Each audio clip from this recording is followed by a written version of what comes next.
Kolkata night రైడర్స్‌కి అయితే ఒక big shock తగిలినట్లుగా తెలుస్తుంది. అదే హర్షత్ రాణా. హర్షత్ రాణా ఇంకా కూడా గాయం నుంచి కోలుకోలేదని తెలుస్తుంది.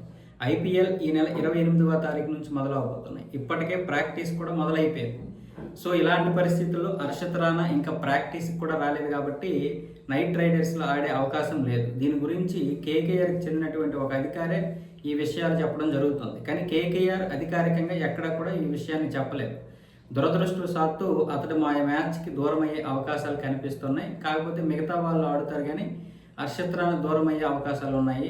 ఆ విధంగా ఒకవేళ దూరమైతే ఒక పేసర్‌ని మేము దూరం చేసుకున్నట్లే అన్న విధంగా అధికారి చెబుతున్నాడు. కానీ కేకేఆర్ అయితే మాత్రం ఎక్కడ ఇంకా చెప్పలేదు. అంటే ఒక అధికారి చెప్పాడంటే ఖచ్చితంగా అది నిజమనే అర్థం. పైగా మొన్న ప్రపంచ కప్ కంటే ముందు, ఈ టీ20 వరల్డ్ కప్ కంటే ముందు దక్షిణాఫ్రికాతో జరిగినటువంటి ఒక వార్మప్ మ్యాచ్‌లోనే అతడికి గాయాలయ్యాయి. ఆ గాయమైన తర్వాత హాస్పిటల్లో అడ్మిట్ చేశారు. అది రోజు రోజుకి ఆ నొప్పి ఎక్కువ అవుతుంది కానీ తగ్గడం లేదంట. పైగా అది ఎమిక్కి తగిలితే అంత తొందరగా తగ్గదు. ఆ విషయంలోనే ఇప్పుడు హర్షత్ రాణా ఆడకపోవచ్చు అన్న విధంగా కేకేఆర్ అయితే ఆందోళన చెందుతుంది.